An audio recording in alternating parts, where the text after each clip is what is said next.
দেউলিয়া হয়ে চলে যাবে।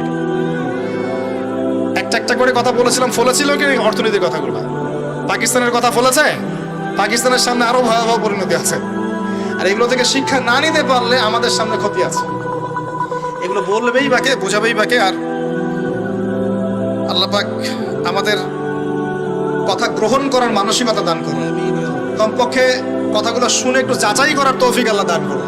যাচাই করার পর যদি দেখা যায় যে হ্যাঁ ঠিকই বলেছে ছেলেটা, বা কম কিছুটা হলেও ঠিক বলেছে, ওইটুকু অন্তত গ্রহণ করার তৌফিক আল্লাহ দান করুন।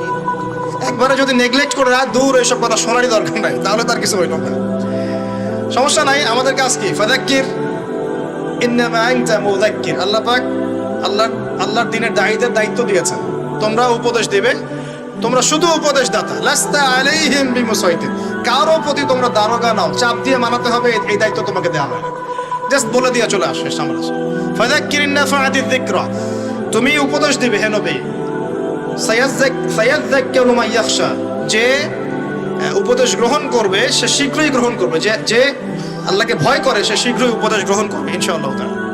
প্রিয় ভাইরা, তো এখনকার চলমান বিশ্বের ইকোনমিটা হচ্ছে সুদ ভিত্তিক।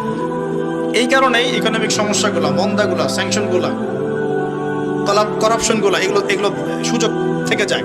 আদারওয়াইজ ইসলামিক ইকোনমিক সিস্টেম পরিপূর্ণরূপে থাকলে এই সমস্যাগুলো হতো না। রমজান মাসে ওয়াদা নাম্বার 5, কয়টা ওয়াদা করছেন এই পর্যন্ত ভাই? 4টা। ওয়াদা নাম্বার 5 হচ্ছে রমজান মাসে যার যার যাকাত ফরজ হয়, যাকাত অবশ্যই যাকাত আদায় করে দিবেন ইনশাআল্লাহ। করবেন কি না? আপনারা কি মনে করেন যে নামাজই খালি ফরজ, যাকাত ফরজ না? যাকাত ফরজ না? যে কেউ যদি মনে করে নামাজ ফরজ, যাকাত ফরজ না, সে ব্যক্তি কাফের। হ্যাঁ, আমার ফতোয়া না, যে কোনো আলেমকে জিজ্ঞাসা করেন না, যে কোনো মাযহাবের আলেমকে জিজ্ঞাসা করেন, যে কোনো মাযহাবে। মান ফাররাকা বাইনা সলাতি ওয়াজ যাকাত। যে ব্যক্তি সালাত এবং যাকাতের মধ্যে পার্থক্য করে সে ব্যক্তি মুসলিম মিল্লাত থেকে খারিজ হয়ে যাবে।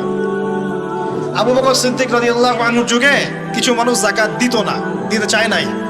আবু বকর সিদ্দিকের মতো নরম মানুষ না মনে হয়, নরম মানুষ নামাজে দাঁড়ালেই ঝরঝর করে কান্না শুরু করেন, নরম মনের মানুষ, তিনি যাকাত অস্বীকারীদের বিরুদ্ধে যুদ্ধ করলেন। ইতিহাস পড়ে দেখেন। তারপরে তারা ভয়ে যাকাত দেওয়া শুরু করলেন। একজনের বিরুদ্ধে অ্যাকশন নেওয়া হয়েছে, বাকিরা ভয়ে যাকাত দেওয়া শুরু করেছে। রাষ্ট্রীয় কোষাগার সমৃদ্ধ হলো। মুসলিমরা কি ওই সময় সুদের মধ্য দিয়ে রাষ্ট্রীয় কোষাগার বৃদ্ধি করত?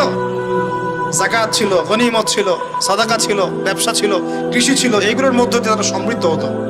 আর এই সমৃদ্ধি দিয়ে আমরা প্রায় 1200 বছর বিশ্ব শাসন করেছি। কত বছর? 1200 বছর আমরা বিশ্ব শাসন করেছি। আর এখন আমাদেরকে চাইতে হয়, লোন দেন, এই করেন, সেই করেন।